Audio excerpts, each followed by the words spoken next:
विशेष तौर से कानून व्यवस्था, क्योंकि राज्य का सबसे पहला धर्म और कर्म बनता है कि कानून व्यवस्था अच्छी रहे, लोगों में इस बात का भरोसा हो कि हम लोग सुबह घर से जब निकलते हैं तो शाम को वापस उसी इज्जत से वापस घर लौट जाए। लेकिन वर्तमान स्थिति के अंदर दिन प्रतिदिन कानून व्यवस्था बिगड़ती जा रही है। चोरियों के मामले में तो लोगों ने अब कहना ही बंद कर दिया है, क्योंकि न तो चोरियां खुल रही हैं, बदमाशियां दिन प्रतिदिन बढ़ रही हैं। 2-3 विशेष पिछले दिनों में जो नवलगढ़ में हुआ है, कानून व्यवस्था की धज्जियां उड़ाई गई हैं, घरों में लोगों को मारा गया है, राह चलते व्यक्ति को ट्रैक्टर से उतार के उसको मारा गया है। और कार्रवाई तो मतलब ही नहीं है, रिपोर्ट ही दर्ज नहीं होती, कहीं रिपोर्ट दर्ज हो जाती है तो कार्रवाई नहीं होती। ये रामउतार जी धीवा हैं, इधर आ जाओ आप। ये बेचारे बहुत दिनों से पूरे गांव वाले इकट्ठे हो के और मेरे पास आ रहे थे। एक बार आपको सबको पता है कि इनको रात को इन पे हमला हुआ, आप लोगों ने भी काफ़ी मीडिया ने दिखाया उसको, और मरणासन अवस्था के अंदर एसएमएस में इनको भर्ती कराया। ये खुद जानते हैं, भगवान जानते हैं कि हमने पूरी कोशिश की, अच्छा इनका इलाज कराया। वहाँ भी कोशिश ये हुई कि इनको फटाफट वहाँ से हॉस्पिटल से निकाल दिया जाए। फिर मैं स्वयं पूछा वहाँ पे, जब इनकी तो हालत ऐसी थी नहीं थी, बात करने की स्थिति में नहीं थे, तो रोका इनको वहाँ पर। 15-20 दिन इनका इलाज कराया, इनकी जान बची। आज स्थिति ये है कि 151 में बंद करके और हाथों हाथ उनकी जमानत ले ली जाती है। और ये पीड़ित पक्ष जो टोटपुरा ग्राम पंचायत के सरपंच जी हैं, उन्हीं के परिवार के हैं। तो मैंने इनसे पूछा भाई आपके परिवार के और वो सत्ता में हैं तो वो क्यों मदद नहीं कर रहे? तो बोले उनको प्रधान बनना है, वो दुश्मनी नहीं रह सकते वर्तमान विधायक जी से। तो मैंने कहा भाई हम लड़ेंगे आपकी लड़ाई। अब स्थिति ये है कि जिनमें एक नाम था टोंक चिल्ली के सरपंच जी का, अच्छे इंसान हैं, और उनको वो मेरे पास आए थे कि ऐसे ऐसे मेरे को धमकी दी जा रही है कि मैं तो वीडियो में भी नहीं आ रहा और 308 307 में फंसा दूंगा वरना तुम बीजेपी ज्वाइन करो। बाद में पता चला कि वो बीजेपी ज्वाइन करनी पड़ी उनको, और उनके साथ में एक और सरपंच देवांगी डाणी के इधरपुरा के, वो भी आए थे मेरे पास में, रोने लग गए कि भाई साहब मेरे को जेल भेज रहे हैं। मैंने कहा भाई जेल क्यों भेज रहे हैं आपको? आपने ऐसा क्या कोई भ्रष्टाचार किया है तो डरो भाई, वरना तो मत डरो। बोले भाई साहब कोई भी लांछन लगा कि मेरे को जेल भेज सकता है तो वो क्या करना है? बोले वो अगर हमारे पास आओ। तो उनका भी पता चला कि वो भी दोनों ने मिलके एक साथ बीजेपी ज्वाइन कर ली। अब ये रामउतार दीवार ये बोले कि भाई मुकदमा कैसे चल रहा है, क्या चल रहा है, सीआईडी सीबी में ट्रांसफर हो गया। ये जो महत्वपूर्ण जो आपको बात बताना चाह रहा हूँ कि सीआईडी सीबी में ट्रांसफर भी हो गया। कई जांचें चेंज हुई पहले तो, और जो निष्पक्ष जांच कर रहे थे अधिकारी उनका तबादला कर दिया गया और उस केस को सीआईडी सीबी में डाल दिया गया। किसकी रिक्वेस्ट पे? पीड़ित पक्ष पे। जो पीड़ित पक्ष है इनका सिग्नेचर करके आईजी साहब के पास में इन्होंने एप्लीकेशन तो ये दी कि हमें न्याय दो, उनको गिरफ्तार करो, और एक एप्लीकेशन ये कह रहे हैं कि हमने दी नहीं जिसके अंदर सीआईडी सीबी में जांच को बदलवाने के लिए लिखा है, और वो सीआईडी सीबी में चली गई। ये बताएंगे आप एक बार इनसे मुझसे थोड़ा सा सुन लो इस बारे में। हम एसपी साहब के पास गए थे कि साहब किसी को गिरफ्तार नहीं कर रहे हैं, तो हमने एप्लीकेशन गिरफ्तार करने के लिए दी थी। एसपी साहब ने उस पर एक नोट लगाया कि मैं आपकी जांच को चेंज कर रहा हूँ। वो जांच चली गई बगड़ से जब फाइल वापस आई तो हम लोग थाने में गए, साहब क्या हुआ, तो बोला 2 दिन। फिर 2 दिन बाद में हम वापस एसपी साहब के पास गए तो बोलते हैं 2 दिन और रुक जाओ। हम 2 दिन करते करते फिर जितने में आईजी साहब के पास गए। हम आईजी साहब के पास गए तो बोले आप लोग तो कल आए थे यहाँ पे, हम लोग गए ही नहीं थे उससे पहले। तो बोलते ये देखो आपके साइन है, तो वहाँ विजयपाल नाम से साइन कर रखा है और हम हमारा वो साइन भी नहीं, हम गए भी नहीं। और फिर पता चलता है कि वो जांच तो CID के पास वो गई जयपुर गई। तो हम ये चाह रहे हैं कि हमारे ऐसा गुनाह क्या किया था कि उसके लिए इतनी बड़ी जांचें बैठ रही है। हमारे पास वीडियो है, वीडियो हमने मीडिया को भी दिया है, थाने में भी है, उसका USB बना के दिया है, सब कुछ है। और चाहिए तो और है हमारे पास वो वीडियो। तो हमारी जांच को इतना लंबा ले जाने की ज़रूरत कहाँ पड़ रही है।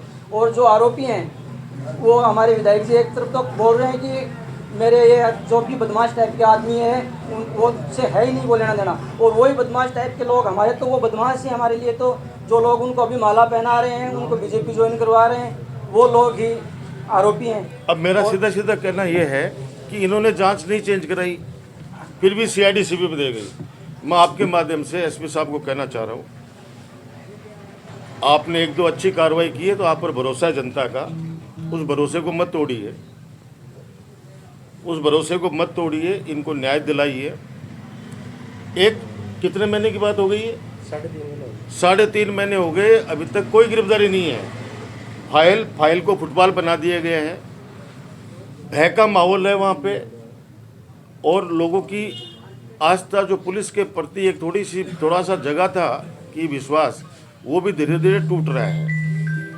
कुछ दिनों पहले एक शादी में जाखल गांव में यादराम कुमावत नाम है, क्या यादराम कुमावत, उस लड़के को पीटा गया बुरी तरह से विधायक के भाई के द्वारा। और जब गांव वाले लेके गए हॉस्पिटल में तो पीछे से इसका भाई, क्या नाम है उसका, धर्म सिंह कुछ नाम है ऐसा, वो गाड़ी लेके जाता है और हॉस्पिटल की रेलिंग को तोड़ देता है, और तोड़ के वहां उस यादराम के साथ फिर मारपीट करता है। पूरा गांव को पता है इस बात का, हॉस्पिटल को पता है कि रेलिंग तोड़ दी गई है गाड़ी से बिठा के। और उसके बाद में सुबह उस लड़के को धमकाया जाता है कि थाने में जाएगा तो देख लेना जरा, ये कर देंगे, और वो उस बात को वहीं दबा दिया जाता है। मैंने पहले भी कहा है कि कोई ये सोचे कि ये आज मेरे साथ हुआ, कल आज इसके साथ हुआ, कल मेरे साथ नहीं होगा, तो गलतफहमी में है। अभी 5 दिन 21 तारीख को एक घटना और घटी, एक जांगीड़ परिवार के घर पे गोपाल जी जांगीड़, वो लकवाग्रस्त भी है शायद, वो बेड पे हैं, बेटा उनका विदेश रहता है, घर में माता बहनें हैं, उनके घर पे जाके जिस तरीके से गाली गलौज करना, वो आपको अभी सुनाऊंगा, क्योंकि अब लाइव चल रहा है, इसलिए मैं तो ये डर भी रहा हूँ कि क्योंकि माता बहनें भी सुनेंगी, वो कोई गाली सुन नहीं सकता। वो वीडियो मैं आपको सबको शेयर करूँगा, आप अपने हिसाब से उनको चलाइएगा। जनता के बीच में आनी चाहिए बातें कि रावण राज में राम राज में फ़र्क क्या है।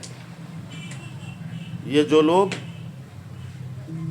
भाषणों के अंदर बड़ी बड़ी बातें करते हैं, आज एक भय का माहौल बना दिया है। उसके बाद के अंदर वो महिला हिम्मत करके गुड्डा थाने जाती है, एप्लीकेशन देती है, पुलिस उन 2 व्यक्ति, एक तो नाम है राम सिंह शेखावत, वो जाकर का बहुत बड़ा दादा है, उस वीडियो में देखोगे तो आपको पता चलेगा कि बहुत बड़ा दादा है। वो कह रहा है मैं जिसको चाहूँ उसको मारूं, उसको चाहूँ छोड़ूं, और वो इस विधायक जी का राइट हैंड है, साथ में 24 घंटे घूमता है। उसका भाई जो बदमाशी कर रहा है वो तो कर रहा है, और खुद के गांव में जहां क्षेत्र को आराम से सोना चाहिए राज के हिसाब से, वहां उसके गांव के अंदर लोग बाग डर के मारे सो नहीं पाते हैं। हमारा वहाँ का अध्यक्ष है शहर का, जाखल का, उसको रात को रोक के जिस प्रकार से दारू के नशे में इस विधायक ने और गाली गलौज की, मनोज भाटी डरता नहीं है, वो कह रहे भाई साहब मैं डरा नहीं, मैं चाहता तो उसका इलाज भी कर देता, लेकिन एक विधायक की पोस्ट थी इसलिए मैंने जाने दिया, शराब में धुत था वो, ये इसलिए माफ किया। लेकिन मैंने इसको डांटा भी, मैंने कहा तूने माफ कर दिया, कल ये दूसरे के साथ करेगा। और वही हुआ कि वो जहांगीर साहब के घर में घुस के किस कदर से उनके गेट पे लठूस से, सरियों से, एक लड़के ने हिम्मत भी दिखाई है, ऐसा नहीं है, एक लड़के ने उन्हीं के परिवार में, जहांगीर परिवार में हिम्मत दिखा के इनको 2-4 ठोका भी है इनके। फिर पुलिस आई है, पुलिस में 151 में ले जाके, और उस राम सिंह को और उसके साथ कोई शक्ति सिंह, उसको दोनों को 151 में बंद कर दिया, और 10 मिनट बाद में उनकी जमानत 151 में वहीं के वहीं थाने में बैठे बैठे हो गई। और वो जो मैन मुकदमा था, घर में घुस के जिस प्रकार से गाली गलौज कर रहे हैं, जान से मारने की धमकी दे रहे हैं, उस पर आज तक कोई कार्रवाई नहीं हुई। इसके अलावा भी हजारों केस है। ये तो वो है जो वो लोग, पीड़ित पक्ष ये कहता है कि साहब ये हमारे साथ हुआ है। मेरा आप लोगों के माध्यम से पूरे प्रशासन को और विशेष तौर से एसपी साहब को, ये जनता है, हम लोग कब तक हमारी परीक्षा लोगे? राज में 15 साल हम भी रहे हैं, लेकिन कभी भी भय का माहौल नहीं बना। एक गांव के अंदर भाषण दिया, पित्तल का नाम पहली बार सुना नवलगढ़ ने। अब भाई भाई का फर्क बता रहा हूं। मेरा छोटा भाई राजपाल, और राजपाल के अलावा ऐसे हजारों कार्यकर्ता जिन्होंने पिछले 20 सालों में हजारों लोगों को खून दिया, रात रात भर जग के, आज भी अस्पतालों के अंदर, जो तो रामोतार तो खुद गवाह हैं कि रात रात भर जग के लोगों की अस्पताल में सेवा करना। मैं आपके माध्यम से कह रहा हूं कि विधायक जी, आप एक भी कोई व्यक्ति आप झूठ ही कहलवा दो किसी से कि इस तरह की भाषा कभी नवलगढ़ के किसी भी कार्यकर्ता की रही हो, तो हमारे कार्यकर्ता तो बेचारे डरते हैं। किस बात के लिए डरते हैं कि किसी के कोई, यार कोई गाड़ी भी है साइड में कर लो, कोई ये नहीं कहते कि ये भाई साहब के कार्यकर्ता को दिक्कत आ जाएगी। हमने तो हमेशा सम्मान वाला भाव रखा है, लेकिन अब ये दादागिरी बर्दाश्त नहीं होगी, बर्दाश्त के बाहर है, पानी सर से ऊपर जा चुका है। ये आपके आज इशू ये है कि लॉ एंड ऑर्डर, मैं कह रहा हूँ कि जहाँ शांति नहीं है, जहाँ पे लोग, मैं आपको पहले भी कहता था कि 7 बजे बाद में घूम चक्कर जाने से डर लगता था लोगों को। अब स्थिति है कि गांव के चौक में जाने से भी इज्जतदार आदमी डरता है कि मैं 7 बजे बाद में जाऊं या नहीं जाऊं, कब कोई गाड़ी आके टक्कर मार जाए। सिर्फ बोलने से नहीं होता है कि भाषण में बड़ी बड़ी बातें कर दी कि 15 साल में कुछ नहीं हुआ, 2 साल में हमने ये कर दिया, वो कर दिया। बातें अपनी बहुत हो चुकी हैं, मैं उसके बारे में ज़्यादा नहीं जानना चाहता। लेकिन मेरा सीधा सीधा आरोप है प्रशासन पर कि आप लोग ऐसे व्यक्ति की कठपुतली मत बनिए। राज आते जाते रहते हैं, आधा राज चला गया है, 30 महीने की बात और है, 30 महीने बाद में फिर हमारा राज आएगा, वापस अमन चैन की स्थापना होगी, वापस विकास कार्य की जो गति जो रोक दी गई है, इन्होंने ब्रेक लगा दिए गए हैं, उसको हम लोग और आगे लेके जाएंगे। आप लोग देख रहे हैं कि एक तरफ जनता का चुना हुआ विधायक भगवान राम जी सैनी, गणतंत्र दिवस पे कैसे उनको अपमानित किया जाता है, और दूसरी तरफ आप देखिए नवलगढ़ सूर्यमंडल के ऐतिहासिक मैदान में एक ऐसा व्यक्ति जिसके लिए पूरा नवलगढ़ कह रहा है कि ये दलाली करता है नगर पालिका में, चेयरमैन को कुछ नहीं समझता, ईओ को कुछ नहीं समझता, एक सिविल व्यक्ति जो कोई लेना देना नहीं है नगर पालिका से, वो व्यक्ति नगर पालिका में बैठ के दलाली करता है, हफ्ता वसूली करता है, लोगों से पैसा इकट्ठा करके और अपने आका तक पहुंचाता है, वो व्यक्ति एसडीएम के साथ, एसडीएम को भी शर्म आनी चाहिए, एक प्रमुख पद पर बैठे हैं। मैंने तो सुना था कि एसडीएम बहुत ही इंटेलिजेंट लड़का है, लेकिन गणतंत्र दिवस पे मैंने इंटेलिजेंसी देख ली। आज आप बता दो 15 साल के अंदर कभी राज्यपाल को स्टेज पे देखा गया आपने? वो जनता के पीछे पीछे जाके खड़ा होता है हमेशा। कभी भी कोई भी ऐसा कार्य करता है सिविलियन जो पद पे नहीं है, जनप्रतिनिधि है नहीं है, वो कभी भी आपको मंच पे वहाँ नजर आया क्या? कभी आपको नहीं दिखेगा।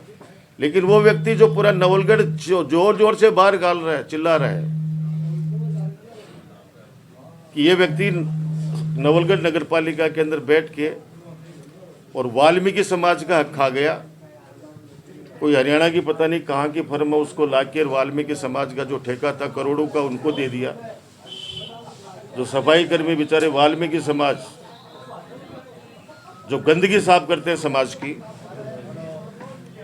उन व्यक्तियों का भी हक खा गया। वो व्यक्ति वहां पे सलामी ले रहा है। आप ये देखिए, दुर्भाग्य देखिए कि वो सलामी ले रहा है एसडीएम के साथ में, गाड़ी में बैठ के भी, साथ गाड़ी में बैठ के भी घूम रहा है क्या कुछ उसमें ऐसा मुझे बताया गया है, और वहां पे इनाम बांट रहा है। किस हैसियत से? तो मैंने आपको पहले भी कहा था कि दलाली प्रथा बहुत ज़्यादा शुरू हो गई है। आज ज़्यादा कुछ नहीं बोल के मैं इतना कहूँगा कि ये 3 केस मैंने एसपी साहब मीडिया के माध्यम से आपके सामने रखे हैं। आप जल्दी इस पे कार्रवाई करो, इन दोषियों को गिरफ्तार करो, इन दोषियों को गिरफ्तार करो, वरना आने वाले समय में ये जनता उठ खड़ी होगी। नेतृत्व हम करेंगे और प्रशासन को अरेस्ट करना ही पड़ेगा, गिरफ्तार करना ही पड़ेगा। ये बात बिल्कुल सोचना, समझ लेना। मैं आपको सिर्फ एक चेतावनी दे रहा हूँ, इस बात का ध्यान रखना। धन्यवाद। कमेंट करना है ना, समय खराब करना है, क्योंकि वो पागल है, पागल हो चुका है, उसको पता भी नहीं है। वो जब अपने भाइयों से गांव में पिटवा रहा है लोगों को, हॉस्पिटल की रेलिंग तोड़वा रहा, आप देखिए ना। इसलिए इस बारे में तो क्या बात करनी है, उसके बातों का तो मैं जवाब देना है ना, वो उचित नहीं समझता। समय खराब करना है, क्योंकि चिकित्सा व्यवस्था, शिक्षा व्यवस्था, कानून व्यवस्था सारा कुछ गड़बड़ कर दिया है सारी। अब वो वीडियो में आपको, आप बोलो तो मैं आपको दिखा दूं, अगर आप लोग एक इसमें जैसे आपने बताया तो ये देखो आप,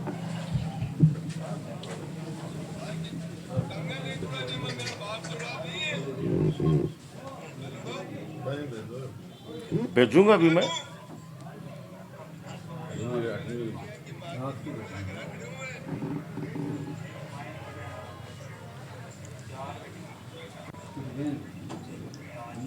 नहीं, इसके बाद में और आएगा। अभी तो देखो, ये माता बहन कह रही है, देखो आप किस तरह से, देखो आप हालत देखो। ये राम सिंह शेखावत का कोई बदमाश बताया जा रहा है, जिसको पुलिस ने 151 में डिटेन भी, 151 में लाया भी है। हाँ, देखो आप, 10-15 लोगों का झुंड है, गुंडों का झुंड है। इसमें पुलिस की कार्रवाई मतलब किस तरीके से है? जो पीड़ित पक्ष है उनके प्रेशर से थी, या फिर गांव वालों ने बोला है कि भाई इस तरीके से बात? नहीं, पीड़ित पक्ष तो गया थाने में, मुकदमा भी, एप्लीकेशन भी दी है। सारी गालियां देखो आप। गेट खोल और काटियों मारूंगा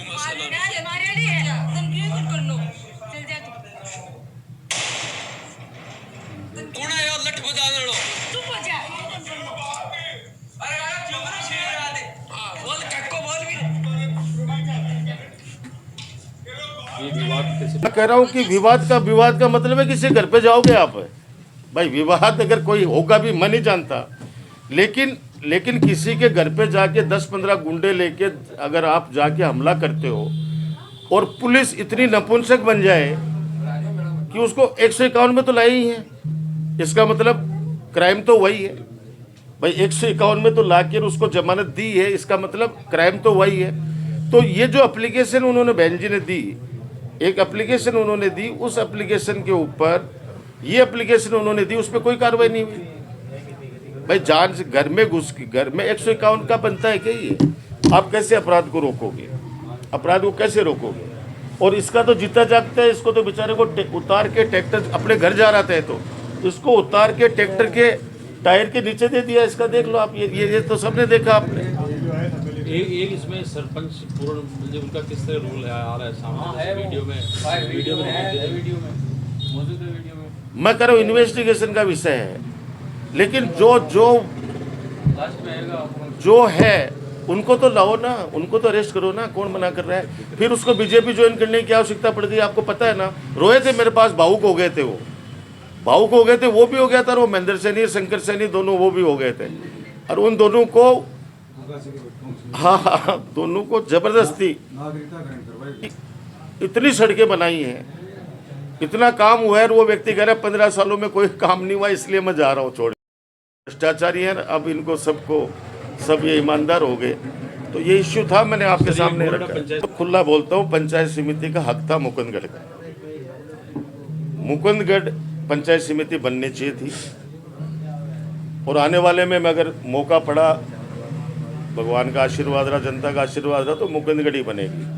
क्योंकि मुकुंदगढ़ को उप तहसील बनाई गई, वहाँ पे इंफ्रास्ट्रक्चर पूरा तैयार किया गया, वहाँ सैटेलाइट हॉस्पिटल बनाया गया, गर्ल्स कॉलेज खोली गई, ITI कॉलेज खोली गई, थाने का वहाँ पे अच्छी बिल्डिंग बना के विस्तार किया गया।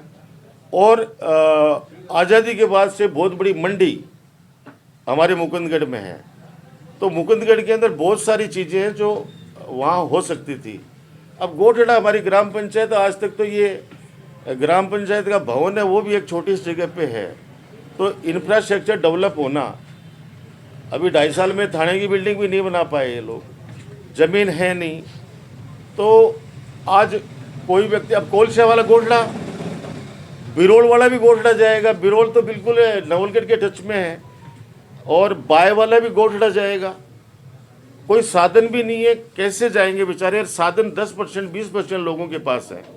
साधन क्या है लोगों के पास? बेचारों के पास कोई नवलगढ़ के अंदर आएंगे तो 10 काम करके जाएंगे, यहाँ तहसील, यहाँ कोर्ट, यहाँ एजुकेशन का हब यहाँ पे, तो वो उल्टे डायरेक्शन में कहाँ से जाएंगे? तो ये जायज़ फैसला नहीं है। और जिस प्रकार से एक नारसिंघानी के 3 टुकड़े कर दिए, मैंने पहले भी इस बारे में बताया गया, कुछ तो उस प्रेस कॉन्फ्रेंस की, उसके बाद में सद्बुद्धि आई है SDM को और तहसीलदार को कि इन्होंने कुछ तो चेंजेस किए हैं वीडियो ने इन्होंने, लेकिन वो पूरी तरह से नहीं है। फिर किसी गांव को बात तोड़ दी। अब नीम की डाणी, बेचारे झाझड़ के पास रहते नीम की डाणी वाले, और वो जा रहे हैं तुड़गानी जोड़ी 8 किलोमीटर दूर। ये फैसले होते हैं जनता के सहूलियत के लिए, उनको परेशान करने के लिए नहीं। आज नज़दीक से नज़दीक, आज बिरोल को आप क्या जस्टिफाई है कि गोठड़ा उसका पंचायत समिति बने? आज बिरोल का पूरा टच है, यहाँ का पास में है, एकदम नवलगढ़ के बिल्कुल बॉर्डर पे बिरोल आ गया। तो ये पंचायत समिति मुकुंदगढ़ बननी चाहिए थी, क्योंकि मुकुंदगढ़ को हमने इस तरह से डेवलप किया। आप देखो वहाँ की सड़कें, देखो आप शहर के अंदर भी चले जाओ, वहाँ पे आपको शानदार सड़कें, मंडी के सड़कें देखो आप जगह जगह पे वहाँ पे। तो वो इस तरह से बनाई गई थी कि जब यहाँ पे तहसील, हमारी पंचायत समिति बन जाए, आने वाले समय में SDM भी बैठेगा। मैं कह रहा हूँ आपको, वो दिन भी आएगा जिस दिन SDM मुकुंदगढ़ का अलग से बैठेगा। तो वो प्लान हमारा सारा था, चल रहा था। अब आप देख रहे होंगे ये चल रही है, क्या नाम है, ड्रेनेज वाला काम है। वो आपको पता होगा कि ये जो ड्रेनेज वाला है, इस भाई से कुछ पूछोगे तो कुछ नहीं बता पाएगा। ये तो कह रहा है कि बस हो रहा है। बाकी ये बहुत बड़ा विजन के तहत हमने इस प्लान को विजन के तहत लेके आए थे। बड़ा विजन था ये अर्बन डिजाइन स्ट्रेटजी, ये पूरा आपको मैं सबको करूँगा। नवलगढ़ का है ये सारा, ये सारी की सारी चीज़ें, कैसे रामदेव बाबा के वहाँ का कॉरिडोर बनेगा, कैसे वहाँ गेट बनेंगे, कैसे कहाँ पे स्टेडियम का क्या होगा, ये मैं सारा आपको शेयर करूँगा। और शेयर इसलिए करूँगा कि ये काम इस तरह से करवाना, हम लोग भी पीछे करेंगे, लेकिन आप लोग चौथे स्तंभ हो, इनको कराना। इसका खेल ग्राउंड का बहुत बड़ा सूर्यमंडल का जो ये दीवार टूट के जो बननी है, सिर्फ ये दीवार नहीं बननी है, इसका एक बहुत बड़ा प्लान है। मेरा एक सपना था कि इसको बहुत बड़े तरीके से बनाएं, तो वो आपको मैं सारी चीज़ें शेयर कर दूंगा। ये मेला ग्राउंड है, मेला ग्राउंड का पूरा कि मेला ग्राउंड का किस तरह से विकास होना है और कॉरिडोर बनना है, हेरिटेज कॉरिडोर बनना है। चारों गेट अपने नवलगढ़ के जो ऐतिहासिक गेट है उनका जीर्णोद्धार होना है। एक जो बदराना जोड़ के अंदर वो बावड़ी है, उसके भी ऊपर भी 50 लाख रुपए लगने सरकार की तरफ से। तो ये सारा का सारा प्लान इसके अंदर है। रात्रि बाजार का इसके अंदर प्रावधान है। वो बजट होके टेंडर हो चुके हैं। अब उस काम, क्योंकि 2 साल इन्होंने डिले कर दिया, अब आप इसको हमको ढंग से कराना। आपके ध्यान में रहे कि ये प्लान क्या है जो वहाँ से पास हो गया है। सर आज प्रेस